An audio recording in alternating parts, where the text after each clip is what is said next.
everyone, welcome to Naveem Connect, the place where spirituality meets the messy but beautiful reality of being human. We're your hosts, Jean and Humphrey.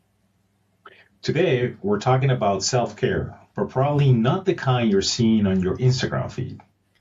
Right. I think we're all a little tired of being told that a $30 candle or a bath bomb is going to fix the feeling of burnt outness. It's like putting a Band-Aid on a systematic leak. Exactly. We've turned self-care into just another thing to buy or check off. Today, we want to look at it through a different lens. Inner environmentalism. Think of your energy like a non-renewable resource. If you just keep extracting from yourself without letting the soil rest, you're going to hit a crisis. We're going to talk about why feeling guilty for doing nothing is actually psychological soil erosion, and how to spot the digital toxins polluting your day before you even have your coffee. We're also diving into the trap of resilience, when being strong actually keeps you in toxic situations for too long, and how to set boundaries without feeling like you're being lazy.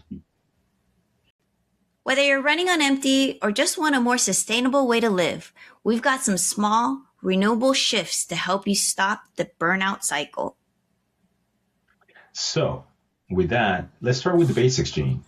When we hear self-care, we usually think of luxury and indulgence.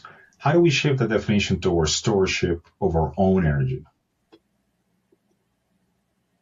Oh, you're going to start off with the hard question. Okay. Well, I guess in this day and age, right? Like things can be so transactional, even like when we're dealing with our own kind of self-care, right? Because it's like, oh, I feel like crap one day. I'm going to go get a massage, and that's going to give me the ability to like do much more, right? So it's like this thing of like, you're doing it really so you can extract more work out of yourself, right? And the work could be, stuff professionally, or it could just be like stuff that you need to do in your personal life. I think when we use the word stewardship, it implies that like you're a caretaker, right? And that like the perspective should change more into like, instead of a transactional way of thinking, like, oh, I'm burnt out, so I should go take a bath, or I'm burnt out, I should get a massage.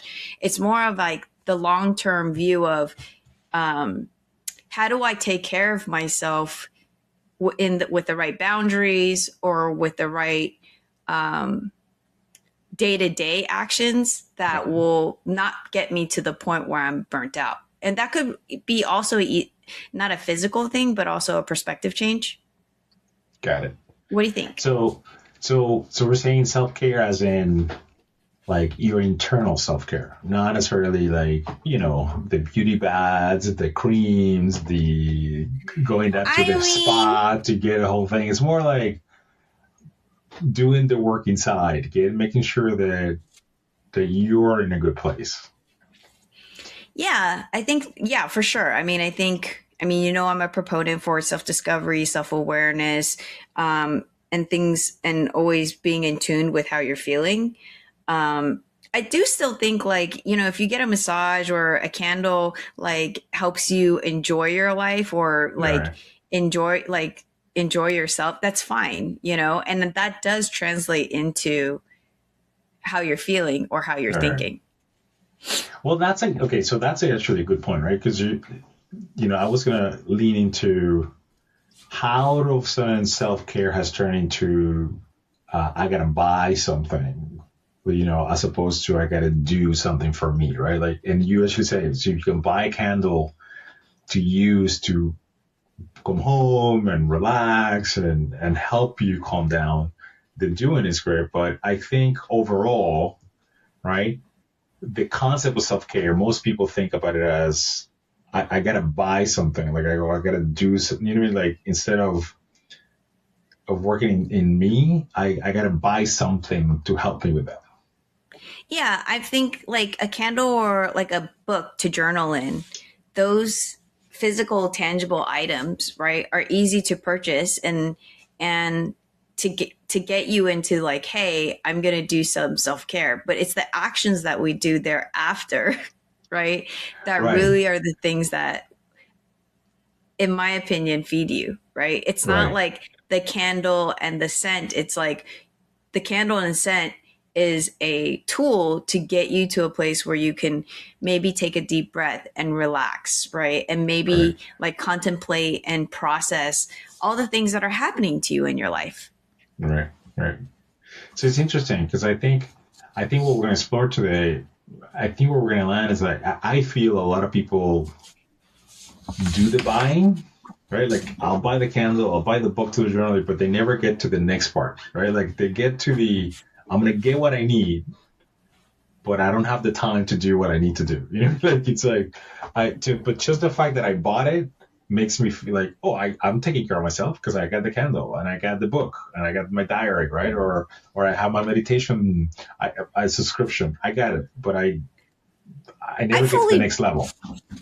I fully feel like, and I think our listeners, some can empathize, is like when you make these purchases, you full on like intend on using them for their Right, purpose. right, But like a lot of us that are busy or feeling burnt out or stressed out, there's just a lot of stuff to do every right. single day, right? And it's not just you, like you guys have, like people have families, people have different responsibilities, right? So as a as a society, we're just really busy people now. There's all this stuff that we have to do, right? Yeah, yeah, Um, yeah, it's true.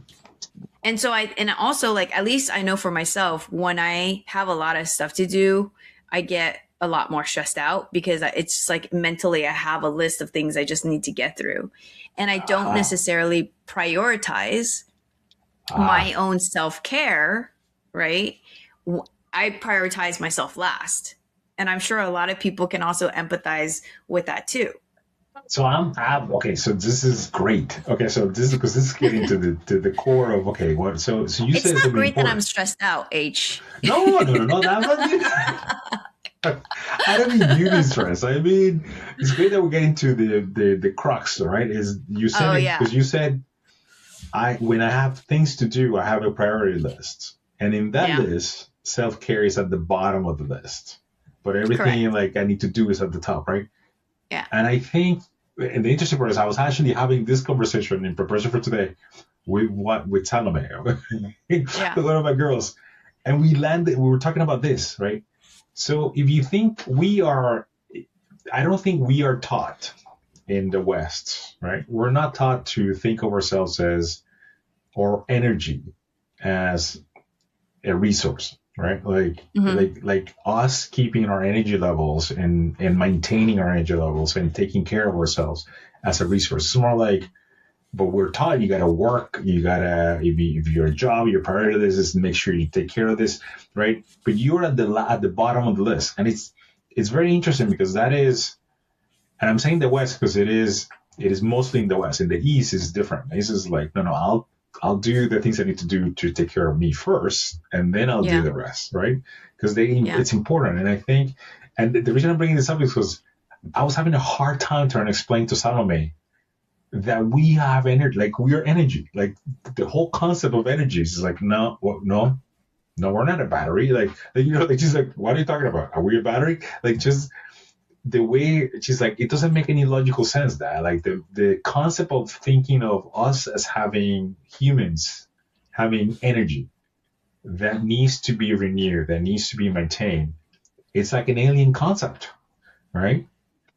And it's interesting because it's like, I'm like, if she thinks like that, most people think the same way. Yeah, Most people but are thinking the same like way. from a science perspective, don't we like, isn't it like mitochondrial ATP like conversion into energy or something like that?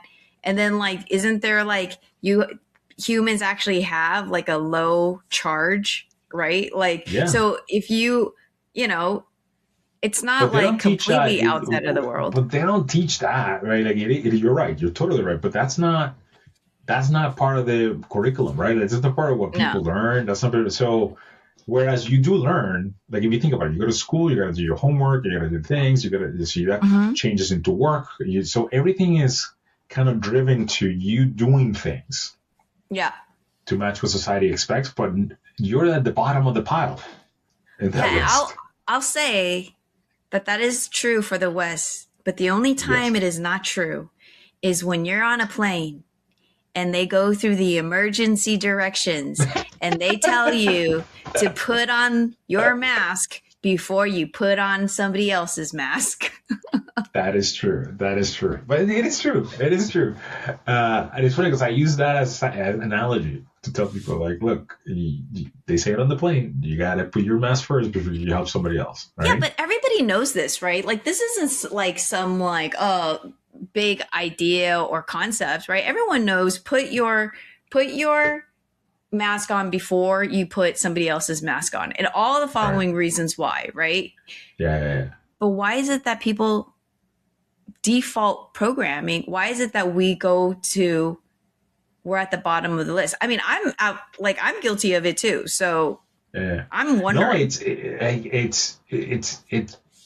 I wonder too, Jen. I don't know why. I mean, I contend it's more of a cultural thing, and I think the time we live in, right? Because you think about it, there's a lot of drainage and things that are considered normal that you should be doing that when you think of it as an energy person, drains you, right? Like the fact that we're in the channel, like consuming digital media all the time, the hustle culture that we're in, like doing, again, the work, like you gotta, work, like there are things in the world that we happen to be living and the time that we happen to live in that I think add to that drainage and add us to mentally think of it as like, no, what I'm doing is normal. And I mean, as we go through this today, like I was preparing, I was trying to think of scenarios, like an example that I could use.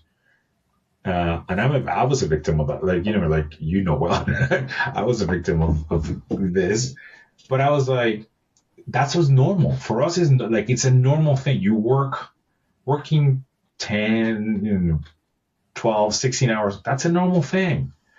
Like lack of sleep, it's a normal thing, man. It's okay. Right. Like, whereas if you say, you know what, I need a half hour to meditate. No, what? No. But take half hour to take a call in the middle of the night. Oh, that's totally fine. Like it's just the mentality that overall it's what we prioritize or value, right? Right. And I think it's even deeper than that. I think it goes down like to at the core, like, don't we feel like I try to think about like, well, why do I deprioritize myself and I prioritize other things, right? Like, let's say if the world was to end tomorrow, like, am I prioritizing the right things, or would my priority change knowing that the world is going to end tomorrow? Right. And oftentimes my priorities would change if I knew, like, I would drop everything that I'm doing and I'm going to go spend time with the people that I love. Right. But like, at the end of the day, I feel like for me personally, it's like this level of like, sometimes it's guilt, right? Yeah. Sometimes it's like, I want to prove that I'm strong, right? That I can handle all this stuff. Right. And then sometimes, I do it because it's my default setting because I've been doing it for so long. I'm not even thinking about it yet. Right. But the problem is that like the first step is awareness that you're doing it. But then the second step is like changing that behavior. That's always the hardest part. That is the hardest part, right? It's really like when you get caught up in that, because I like what you said about the guilt, because it is right. It's a guilt, especially of being lazy or not being productive. Yeah. The guilt of like, like labeled as like you're lazy. Like I should be doing you don't want people thinking that you're lazy or like you're like you're unmotivated, you're not ambitious, right? Like all of these things because you want to have time to process for yourself. I can say that. So my husband and I, we do Tai Chi every Wednesday. Yeah. And for 2 hours, we do Tai Chi, and Tai Chi is I consider it as self-care for myself because it slows everything down. I'm only focusing on the form and nothing else. And I can say that when I come out of that class, I feel like super energetic, even though it's like at night on the end of my day on Wednesday, right? When I've worked a full day already. Right. And so I think that's why a lot of people like, they're proponent, like they want people to do meditation or they Mm-hmm. want people to even just take a walk to get yourself out of what you're doing, so that perhaps you can have the perspective that you need. And then I find it that I come back from that class and I'm ready to like rock and roll, right? Like I have way Right, right, more to give. right. But how long? And I'm leading you because I know the answer. But how, like, do you think you could have been back in the day when we used to be working like crazy hours and we were deep into, the kind of the mentality we were back then, back in those days for building, the company that we're doing? Do you think you could have done Tai Chi? Like, you could have been mentally be like, yeah, I'm gonna Tai Chi. Like, what did it take for you to make that leap and get to where you are now? I think experience, but also perspective, right? Like, Right. I mean, don't get me wrong, it's a constant struggle for me every single day. Like, I still somewhat treat self care as a transactional thing, right? Okay. I still treat it like, oh, I'm really stressed out, go get a massage. Oh, I need to whatever, go do this. And then to extract more kind of work out of myself, right? I do Yeah. now that I'm older, I try to be a lot more balanced by implementing like things that I know, like the Tai Chi is scheduled for every Wednesday, right? So that anchors me into like, hey, I'm already scheduled to do some self-care, right? This, Right. it's not I'm doing it as a result of this, right? Right. That I build into my life like habits that require me to unplug or or be able to process what's happening in my life so that I Right. don't feel as stressed out. I think one of Right. the reasons why, I don't know if other people, if this happens to them, but I get stressed out when I don't have enough time to like process everything that's happening, Mm-hmm. right, in my life, and I'm just on a go go go go go basis. Right. Right? So for me Yeah. really it's about like getting that space so that I can not work on the outside of life, but on the inside of me, to be Mm-hmm. like, am I happy? How do I feel? Why do I feel the way that I do? What can I change? How can I Right. make, like if I don't like something, what can I do to support myself so that I don't feel that way? Things like that. Right. So you're being way more proactive than reactive, I guess, is is ultimately what I'm saying. Yeah. I like. So I, for me, it was a little different. For me, it was. I always thought of myself like I was so like I'm strong. I mean, I'm physically strong. I've always been a big guy, but I'm like I can work, late hours. I can do all this.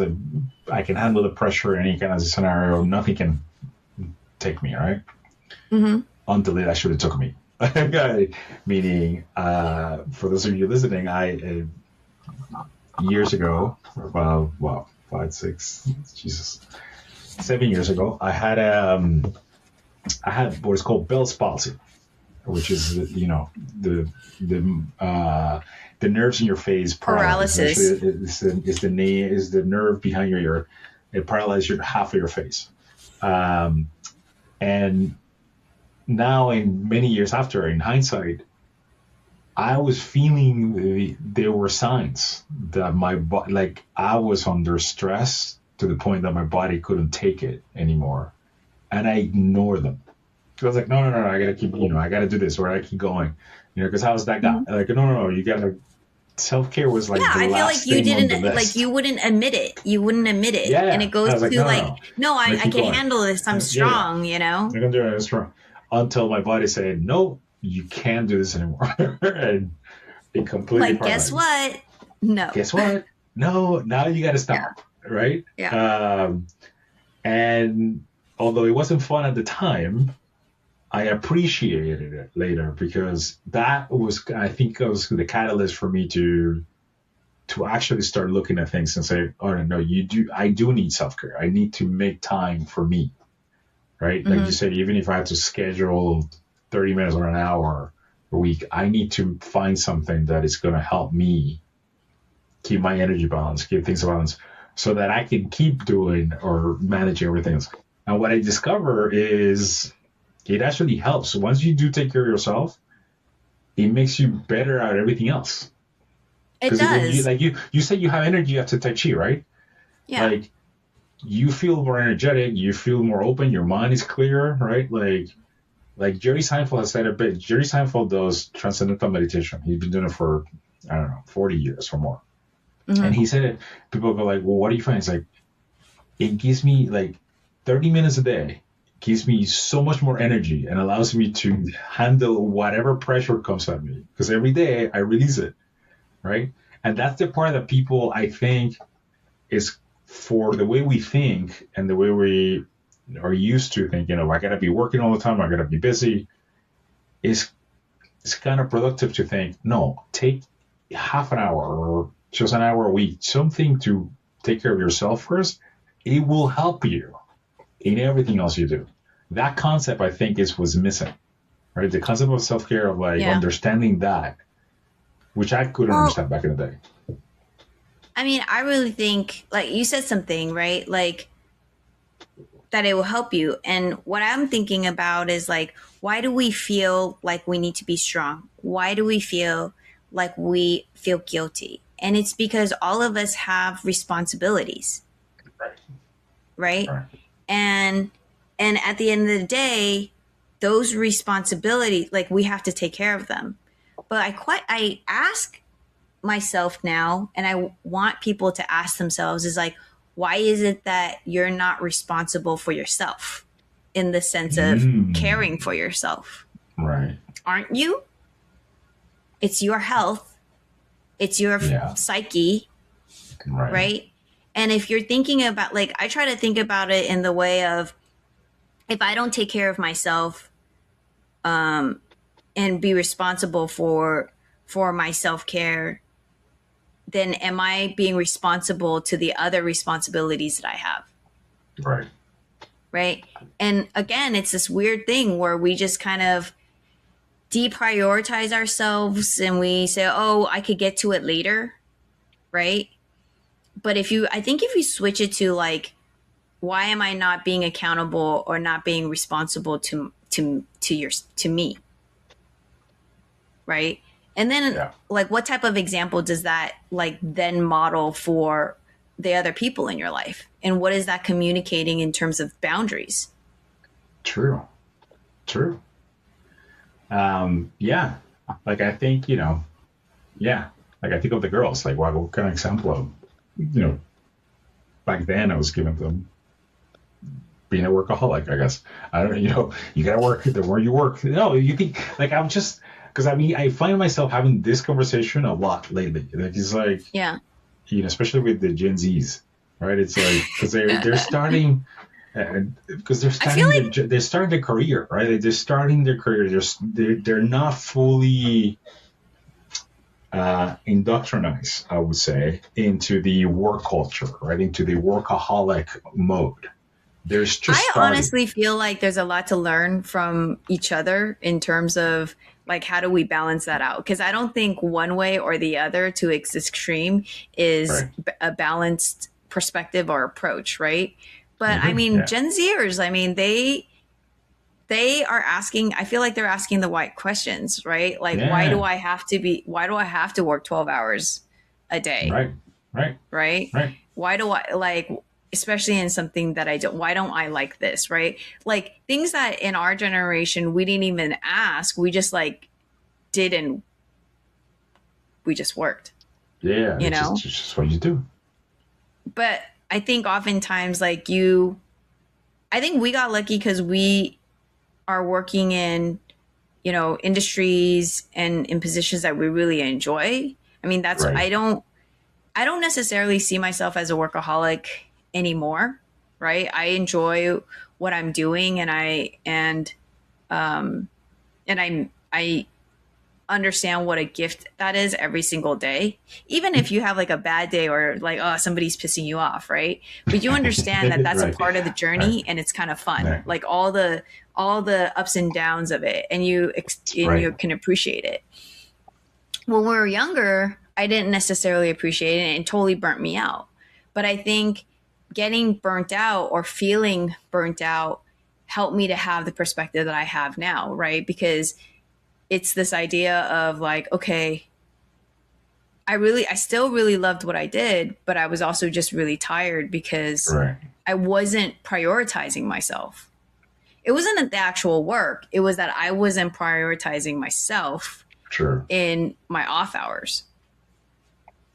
Now, So, and I know you and I had a conversation about this a little earlier, but how much of being aware and being present makes a difference in that, right? Like, so meaning what you were saying is in the past, when you got to the burnout phase, you were just kind of going with the flow, right? Just kind of working yeah. on yourself, but you weren't present or aware. Like you weren't actually enjoying the journey, as you called it now, right? Like Right. you were just gotta get done. Whereas Yeah. now, I feel it to me. It sounds like you're like present. Like no, okay, I'm aware. I could be busy. Like I be have a lot of things to do, but I am aware. Like I'm kind of like I see what is happening, right? Like I know the moment, I'm present, and I can enjoy because I know how this is a journey to where we're trying to get Yeah, to. yeah.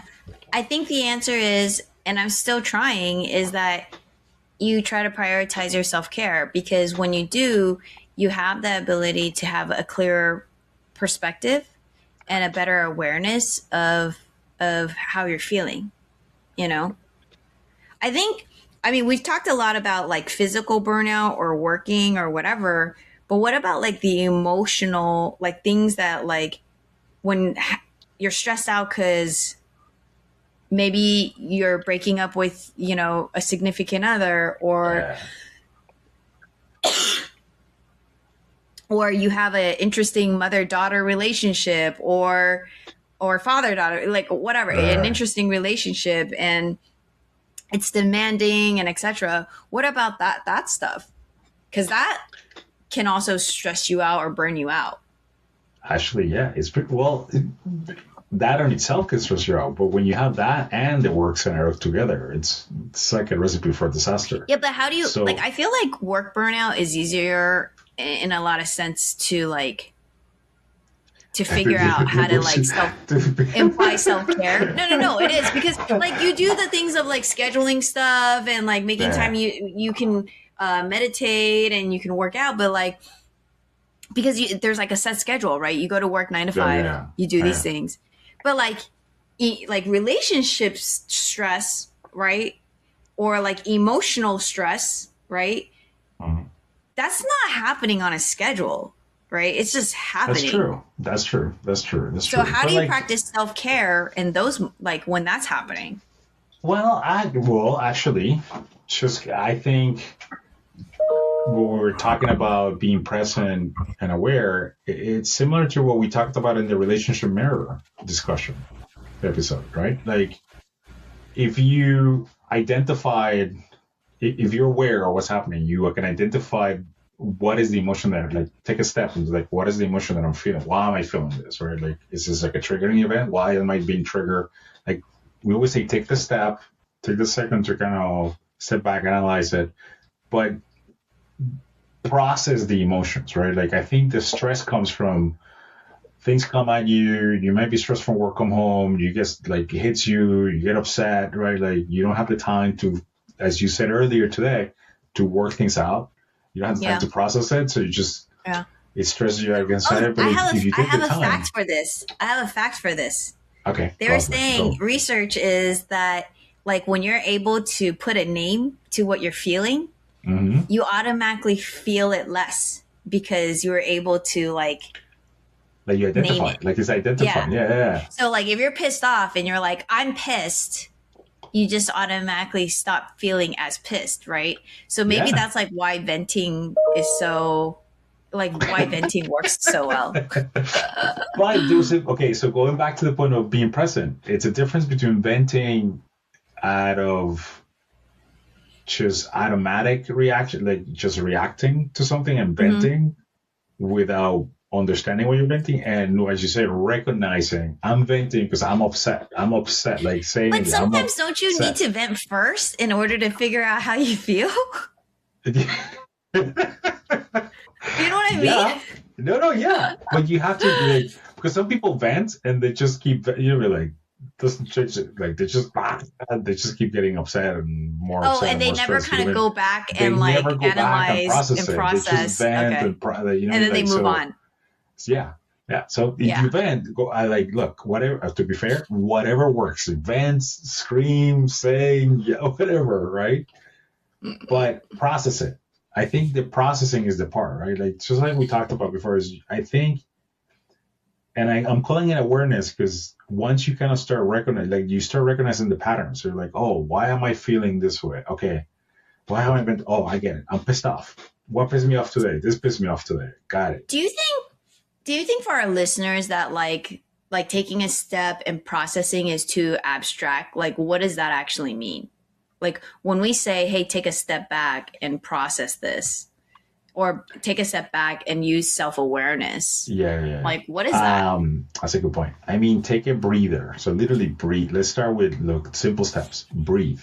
After you vent, Take a deep breathe. breath. Right. Mm-hmm. Actually, I was listening to another podcast with John Bishop, and he was saying sometimes if you're upset or maybe you need to leave the room, right? So if somebody's triggering you or something's happening that maybe you need time for yourself. So the break could be a physical break, like move yourself somewhere, or just take a breather, like just breathe, right? Just calm yourself for 30 seconds. That's what I mean, like just something simple. Take a deep breath, because that sort of breaks the signal, the chain of right? events. Like the chain of events. That little breather kind of snaps you, right? Mm-hmm. And then when we're talking about awareness, use that time, right? So once you took the breather, the break, then think why am I feeling this way? Like what is causing that? Like so So what are you thinking? Process so to say, wow, when you take that, when you're thinking about it, like what questions are you asking yourself? So if lately I've been asking like, why am I feeling this way? Like why? Like okay. So let's go down this logic track, right? So you go, why am I feeling this way? And then you identify the feeling. Then what's the next question to that? What caused, like, so for instance, if it's a work scenario, who pissed me off at work for this? Like, why am I feeling right? So you trace it back to the source. Why am I pissed? So it's first I'm pissed off. Then it's why am I pissed off? Then who pissed me off? If it's someone who pissed me off, and then what I'm finding lately, and I'm never like this is new to me. So I'm just describing something, and I'm just for our listeners, this is new to me. So I'm not an expert because I wasn't like this before. I'm trying to look at it as a third, like if I was looking at it from the outside, I'm like, why? Like, because when you ask those questions, what I'm finding is sometimes you go, that shouldn't be pissing me off. Like, it's just a normal, like, why did it piss me off? Yeah. So then I'm starting to like, this is stupid. Why is it pissing me off? Right. Whereas before I was just piss you off and never think about it. Right. I would be like, piss off. This is a moron person. So now I'm trying to find the why is it pissing me off? Like, look at it as if I was looking at it as a third person. Now, to be fair, I have kids. You guys know I have kids. I'm freaking married. I have a lot of. Sometimes you don't have the time. And I'll be honest, you don't have the time. You just gotta roll with it. Just chalk it for like I'll think about it later. But if you do have the time, think about it. Let me add a couple of things, right? So it's the who, what, why, questions that you're asking yourself. And then you try to do the third person kind of like, let me look at it from like, let's say another person's perspective is what you're trying to do. Right. The other thing that I do also is there anything that has happened to me in the past that has really upset me or pissed me off that is becoming a triggering event in this, in why I'm like upset, happy, in all of these things, right? That's driving the emotion. So now I'm looking back, and then I also look at like, is it really this person that's pissing me off, or does this person remind me of somebody? And is that person me, or is that person like this other person that I dislike? You know what I mean? Like I started like asking all these questions because like at the end of the day, it could be a lot of different things. Yeah. You know, but I think just kind of like walking around in the metaphoric kind of like, what's that thing called when you like, metaphoric like garden maze of like how you're feeling, like helps you to navigate like, okay, what, like, and understand yourself a little better. Yeah.